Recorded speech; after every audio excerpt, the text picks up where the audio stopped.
Hello, you bunch of queers. I've been on a little hiatus as of lately, but probably nobody noticed. I'm back with a little bit of tea. So it's a video. Earl Grey green tea with a little bit of soy milk, like the British suggests. And I thought I might come back with complaining, like I always do. So today I'm gonna talk about what you already probably read in the title. This is more of a rambling than just a scripted video essay. I did make some points to talk about. This is a controversial topic. You need to befriend yourself with the idea that I dislike everything, even things that I'm a part of. Yes, even gay romance, which is often problematic. So what even is gay romance in fiction? Gay romance is, like the title suggests, gay romances. There are some intervening topics between gay romance and lesbian romance, but what I'm going to talk about in this video, except when I'm directly telling you, is a romance between two men. There's different settings and, you know, basically everything is very variable, but, you know, I'm talking about the gays. I'm talking about the homosexuals. Every single story is basically covered in principle. We have the virgin, innocent first love until playboy, brothel owner, motherfucker, or in this sense, fatherfucker, who bangs everyone and everything comes along and stuff happens, holy shit. We have a little village drama, we have thrillers in underground mafias, we can go to fantasy stories, just very much everything can be a gay romance. Surprisingly, because people be gay and shit, you know. But they all must have something in common, which is of course two men loving or fucking each other. It could also be in the erotic genre, but people put it into gay romance because it's just such a widely used term. It just attracts more people. This genre could basically cover everything, which doesn't change most of the groundbreaking problems in it. So where did gay romance start? It is incredibly hard to pinpoint where the depiction of gay people started. It was for the surprisingly, it was for the most time in history forbidden to be homosexual. That involves even writing or telling stories about it. Of course, we have all these historians saying that these two were very close friends that occasionally discovered each other's bodies, which didn't really make my research easier. But even if homosexuality was banned in most countries, or is still banned, we know for a fact that a queer community, in a sense, always existed. Even if there weren't words to describe it. And in these communities, there were also stories about people being gay. Probably the most popular and biggest one from which we know of was Pulp magazine, who in general didn't really care what people thought of it. But how did this start? I don't know. But what is interesting is that we know that lesbian eroticism was always popular and targeted and made by heterosexual cis men. Of course in porn, but also in writing. Well, as much as I like to raw dog on men being creepy as fuck, it wasn't that much different vice versa. Most gay romances were and are still made by cis women. It's hard to say how big the genre was, because I can't just look at every media ever made and every porn ever made, as much as I like to. And there's also media that depicts it as something tragic or negative, which I don't really count as a romance per se, because I want gay people to be happy. Is that not a good thing? But we had a shining light at the end of the horizon. Gay romance got bigger, and that with a little bit of help of this little subgenre called fanfictions. The headcanon of making two men do things was something that found themselves popularized very early in fanfictions. Of course, there were some early fanfictions that depicted MLM because the author found it sexy, but there was also a very big problem hiding underneath it. Many of the shows, movies, and books that had MLM fanfictions that made had very little or even no women characters at all. If there were women, Thank fucking God. They were mostly depicted as either eye candy without any real personality or just the most uninteresting person ever. That and the romantic aspect was barely present in those fanfictions. Most fans, though, wished for something romantic. Surprisingly, romance is a big part of what makes a person, and most people find love to be a very natural, good thing. And so fanfictions were kind of forced to also write about romance. But, oh no! We have no fucking women in our stories. So you as a fanfiction author kind of had three options. You take a woman that's barely fucking important to the main story and make them into something better, which nobody will like because nobody knows who the fuck that fucking person is and nobody cares about her. You make up a new character, which nobody will like because nobody knows who the fuck that is. Or you take what's already there and take a step further into a relationship of two male figures. Most people took the latest option because most of the time the relationship between two male figures in these stories were already pretty multifaceted and had many options to build further, which most people agreed started with none other than Kirk and Spock from Star Trek. Even though William Shatner's a fucking idiot, alright? Oh, brother, this guy stinks!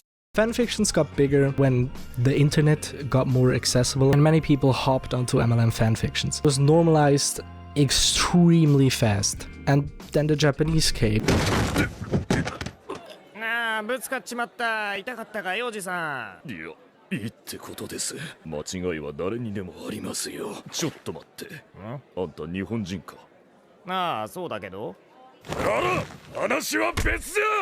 And brought anime and manga to the West, which also had the boys love genre. So I just googled yaoi to find like a cute picture that I could put over my video to like show what yaoi is and everything, and one of the first pictures that popped up was Shoto Todoroki drawn as a cat drinking sensually from a milk package. Isn't he like 13 or something? Yaoi doesn't exist. We're through as a society with like gay people don't exist anymore. I feel like we don't need that. I feel like that's something that doesn't contribute to anything. That's everything. But which also had the boys, the yaoi, something that gave MLM fanfictions that final push to stardom and just internationality. So I talked about how mostly cis women produce MLM fanfictions or just any MLM content in fiction. So is gay romance a women's genre? There is a problem in gay romance, which is I think even the central criticism of this video. As much as I like to raw dog on men, as I said before, and as you know, big supporter of women, we love women on this channel.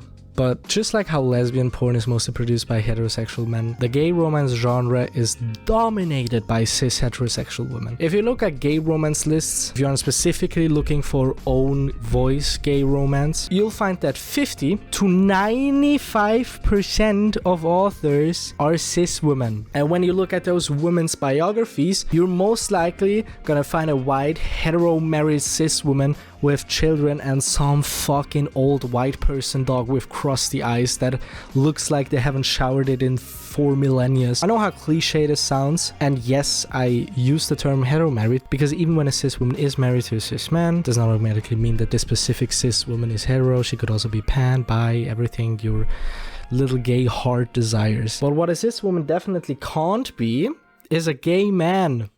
And that is where the problem starts. A problem that has a bunch of other problems in itself. Because yes, most of the time exactly the same thing happens when cis men make lesbian porn. They protect their own wishful thinking onto these characters. Even if it's on purpose or not. Even if the author doesn't mean it negatively. Most of the time, it's probably even with positive intent, but that doesn't make it any better when someone feels fetishized or misrepresented by it. And yes, I know, when you look at what I'm saying and like think for less than 10 seconds, you could also come to the conclusion that what I'm saying is kind of hypocritical because I am criticizing people writing about something that they haven't experienced while talking about how gay men could feel fetishized by that.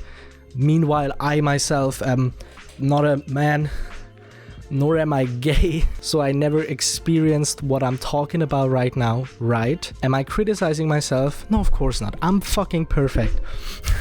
I don't identify as a man, nor gay. I'm a person. But this doesn't change the fact that this genre is a microcosm with problems that are often there when it comes to any kind of representation. In most cases, those problems affect the LGBTQ community as a whole. Not only because gay is the first word people think of when it's about queerness. What are the problematic quotes? What is the misrepresentation? What is weird about those MLM fanfictions? We're gonna get into specific detail. I want to put a small disclaimer first. Not every story in this genre has these problems. As much as I like to put things into boxes, I want you to know that I don't want to generalize this time. Any other time, I really want to fucking generalize. All men should die. But I've read a bunch of gay romances in my life. Stop being a faggot. And these tropes are represented a lot. Yes, there's also the same tropes from authors from every gender. It's not just cis women. But it's just a fact that these tropes are much more there in cis women's work. Specifically stories that are clearly written by cis women for cis women. Bisexuality and pansexuality doesn't exist.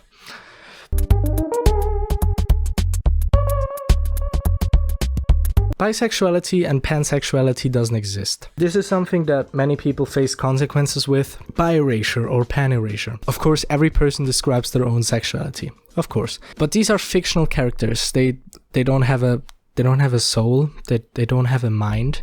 These characters are what literally you described him to be. And technically speaking, most of the time a person who likes men and women describes themselves as bi or pan. But you will not see this in most gay romances. It's either that the character's sexuality is open to discuss or they're just fucking gay. And of course, this is something that happens in real life. Sexuality can be fluid. There's also people who don't come out and don't talk about their sexuality open. If a story describes it as such, fucking awesome.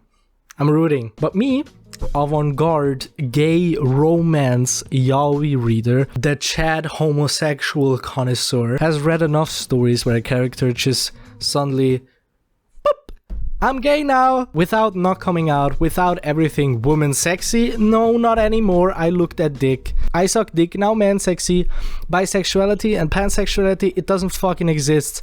I'm a hetero man. Oh, I see a dick, I like that dick, I'm gay now. Either suck dick or don't. And that plays into one of two biases towards bi people. The first one being bisexual people only pretend to be that way. Technically, they're either hetero or gay, but either want to make themselves more important or don't want to admit that they're gay. Because of biases like these, there's also a lot of hostility towards bi people inside the queer community. And stories that play into these extremes don't really help with that. Internalized misogyny. Probably one of the bigger problems when it comes to this is the internalized misogyny. Specifically when hetero cis women write it. It starts off typically that, for instance, there are no female characters. Maybe there's a mother, maybe there's a teacher, a sister, but no one really important. The JK Rowling gambit. Maybe someone gets mentioned, but that's like the height of the feeling, and like the main character has a mother that loved their father very much. And a female character that do come up in these stories are often negatively regarded. They're hysteric, superficial, or portray any other negative sexist stereotype. Of course, there's women that are hysteric, that are superficial, or portray any other negative sexist stereotype, but not everyone. You know, there's a specific cliche that always rubs me the wrong way. The abusive, manipulative girlfriend or wife, sometimes an ex. There's a male character that gets out of an abusive hetero relationship and becomes gay because I saw dick. Meanwhile, the bitchy ex still tries to terrorize him and sometimes even becomes the main antagonist of the story. But hey, he's safe with him. It isn't rare to see a scenario where this ex-girlfriend or wife is the only important female character. And yeah, that is a problematic mixture and is flooded with internalized misogyny. It is problematic the same way action movies are problematic for not passing the Bechdel test. Just because a woman is behind it doesn't mean it can't be misogynistic. I'm only gay for you. I'm only gay for you trope describes a story in which a supposed heterosexual man meets a gay man. Oh, and I saw a dick, and then it gets kinda steamy. They both land in bed and, you know, Normally I'm not a fag, but I mean it feels good with you. I like having your dick inside of my ass. If you look at it with one eye, it isn't that unrealistic, of course. There's people that are bi or pan, but have never found anyone of the same gender who's attractive to them. That's not the problem. Stories like these mostly don't portray it like that. They don't phrase it like that. Instead, they insist that the character is 100% hetero man, but not just for this specific cutie. They're a little bit of a fucking fag for them. There's also stories where a character is bisexual because the author said it, but then the character protests most of the time that he's not gay, definitely not gay, I'm not gay, I'm just sucking dick on the weekend. And we live in a heteronormative society, I said the word. Well, it doesn't seem that clear. So if you write a bisexual character, just make the character bi, man. It isn't so hard. That's what she said. Coming out. The topic of a coming out is something that deeply irritates me when a story about queer characters gets written by a cis hetero author. Because a cis hetero author never came out whatsoever. This definitely doesn't just involve gay romance, but it is involved in it too. Specifically young adult gay romance with relatively young protagonists, because the coming out is the main point of this story suddenly. There's this assumption for many people that a coming out is this one magic Harry Potter fucking moment where everybody suddenly knows, and there's just this like shield above it, and there's just like this sign above you that says I'm a fucking fag, and everybody suddenly knows you're gay. I came out to this one person and everybody at school knows that I'm a fucking fag. Everything involves this coming out at one point in the life of a queer person, so that at one point in your life you have a coming out and then it's over, and then you finally have this lust off your shoulder. Please fucking translate it. I don't know the English word right now.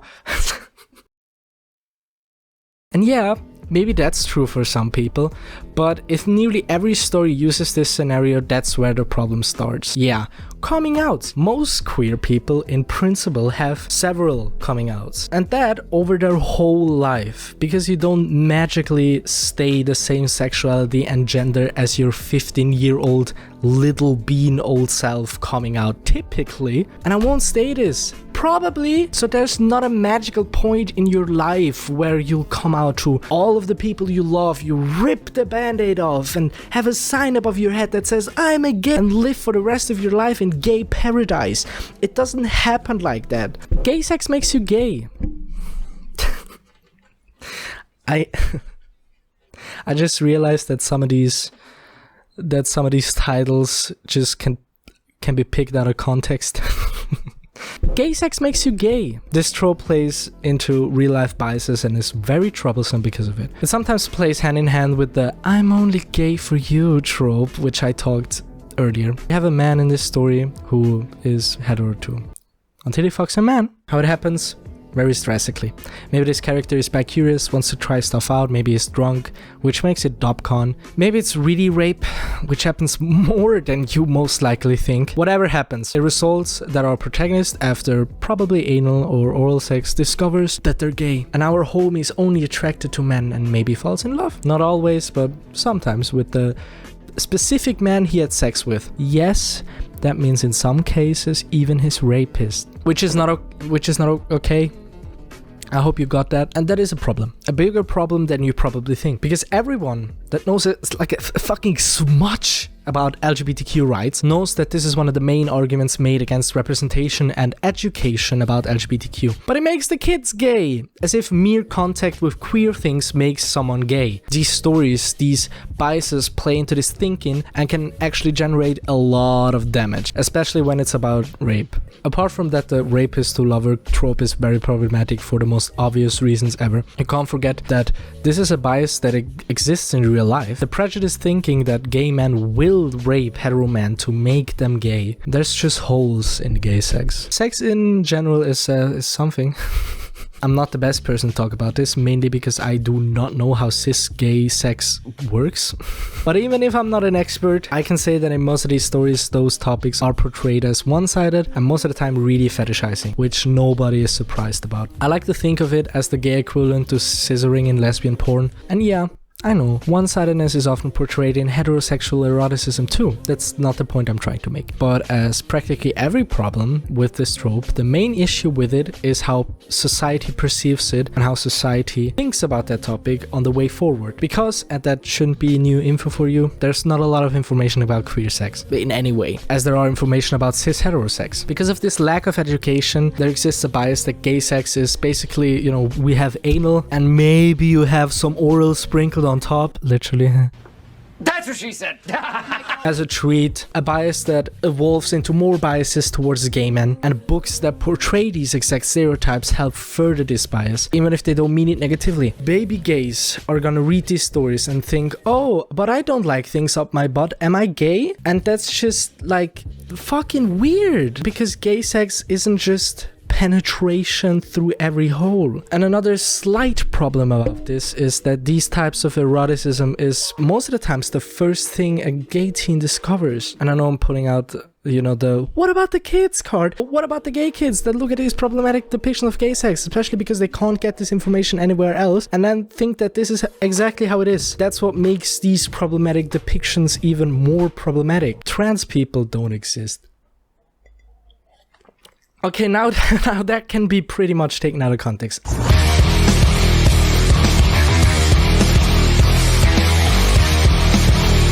Trans people don't exist. There's another fucking topic that just infuriates me. Just like bi and pan people get erased in gay romance, it is quite rare to see a trans man in gay romance, and it's nearly impossible to find one in a central gay relationship. It's always cis men who play the main characters in these. Maybe the trans man is a specific fetish of one of the men, and that's it. It's another topic where you can argue that this is not really a problem specific to the gay romance stories, because you can practically say this to 95% of things that get publicized. You know, trans man or woman or any trans people are most of the time not really depicted in a loving, healthy relationship. Nevertheless, it is all the more noticeable when a book that prizes itself as pro-LGBTQ only really involves the G in it.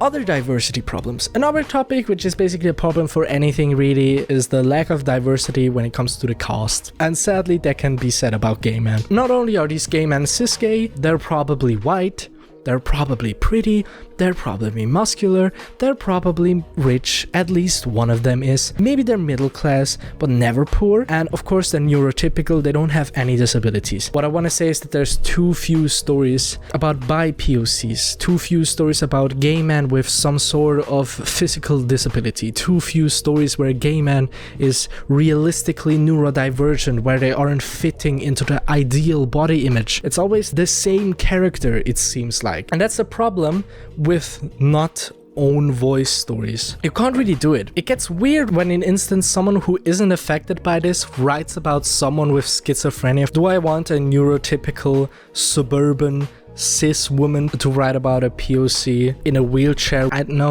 No, because you don't know what it's like. There's other problems like abuse. I could talk more about the rape trope. I could talk more about the bad boy image. There's tons of stories with manipulation, normalization of abuse. But I think you get what I'm trying to say, all right? So in conclusion, a lot of these people take these MLM fictions as some form of escapism. So is escapism a problem? At the end of the day, MLM romances are predominantly one thing: escapism. A short time where you can escape the reality of your shitty life, just like basically with every other media. A world where everything goes right, and when talking about MLM, the love wins, and people that love are always good people. And that's sometimes good. I'm saying sometimes because sometimes these things happen in real life, and then it can lead to people who think that these tropes are realistic. They're not. Especially when these tropes are built on biases. And I get it. I have and still read, watch and listen to a lot of gay shit. Especially as a teen, MLM fanfictions were at one point the only representation there was for gay people in media. It was visible, it was there, it was popular. And that's why these tropes piss me off so much. Not only because most of queer media is based around homosexual gay romances. I have a bunch of gay shit behind me. You wanna know which ones are about lesbians? I would like to know too, because I don't think there are some. How many are about bi people? How many are about pansexuals, trans, realistic queer neurodivergence? You tell me. I don't know. I think These are about trans people. There's a trans person there. I think that's it. There's a lot of gay shit, but that's the only gay shit that has other representation. When I walk to a LGBTQ section in a bookstore, rare fucking find, but whatever, I can assure you that it is about white cis gay men written by white cis hetero women. And this majority brings a responsibility. With great power comes great responsibility. I tried to look for like a Uncle Ben what happened meme because I said, you know, with great power comes great responsibility. Uncle Ben. What happened? Squid Games. They got me for my phones. They have chosen the fucking Squid Games. I don't know.